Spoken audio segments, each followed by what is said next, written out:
यह कहानी प्रेम, हेमा और उनकी बेटी पूजा की है।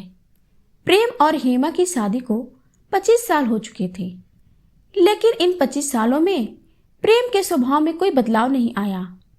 वही पुरानी आदतें, वही गुस्सा, वही ताने। तुम्हें कितनी बार बताया है, जैसी बातें घर में अक्सर गूंजती रहती थी। शुरुआत में हेमा ने बहुत कोशिश की थी प्रेम को समझाने की, उसे बदलने की, लेकिन हर बार नतीजा वही होता, फालतू का गुस्सा, ऊंची आवाज और बाद में अपनी गलती को सही ठहराना। धीरे धीरे हेमा ने कोशिश करना ही छोड़ दिया और खुद को ही बदल लिया। अब वह चुप रहना सीख गई थी।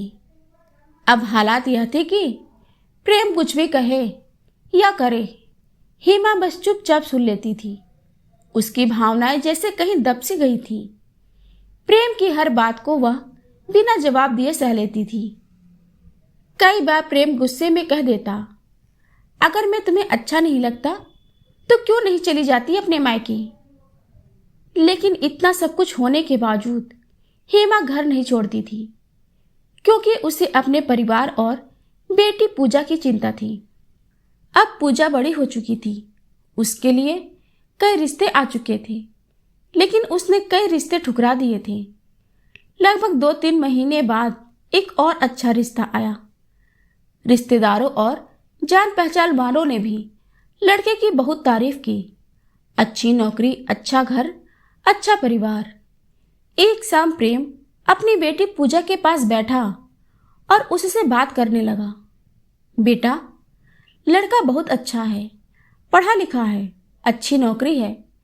ऐसे रिश्ते बार बार नहीं आते, इस पर मना मत करना। पूजा अपने पिता से ज्यादा बात नहीं करती थी, शायद वह उनसे डरती थी, लेकिन आज उसने हिम्मत जुटाई और बोली, पापा, मुझे अभी शादी नहीं करनी। मैं नौकरी करना चाहती हूँ, अपने पैरों पर खड़ा होना चाहती हूँ। प्रेम तुरंत बोला, इसमें क्या बड़ी बात है, शादी के बाद भी कर लेना नौकरी।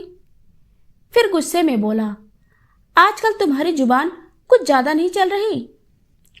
तभी पूजा ने पहली बार अपने दिल की सारी बातें कह दी। पापा, मुझे शादी ही नहीं करनी, क्योंकि अगर शादी के बाद मेरा पति आपके जैसा निकला तो मैं क्या करूंगी। मुझे आपके जैसा जीवन साथी नहीं चाहिए। कमरे में सन्नाटा छा गया। पूजा आगे बोली, जो हर बात पर चिल्लाए, जो मेरी पसंद नापसंद की परवाह न करे, जिससे कुछ भी लेने से पहले 10 बार सोचना पड़े, जो मेरी तबीयत की भी चिंता ना करे, जिसे सिर्फ अपनी ही बात सही लगे। पापा, आपने हमेशा मम्मी के साथ गलत व्यवहार किया है। आप ऑफिस का गुस्सा उन पर निकालते हैं। कभी सोचा है उन्हें कैसा लगता होगा?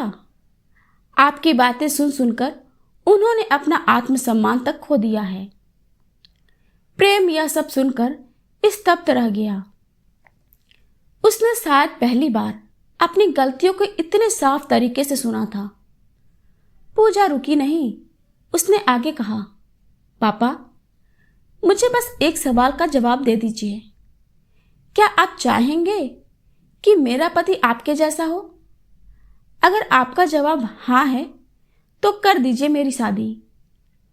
इतना कहकर पूजा चुप हो गई। प्रेम के पास कोई जवाब नहीं था। वह चुपचाप वहां से उठकर बाहर चला गया।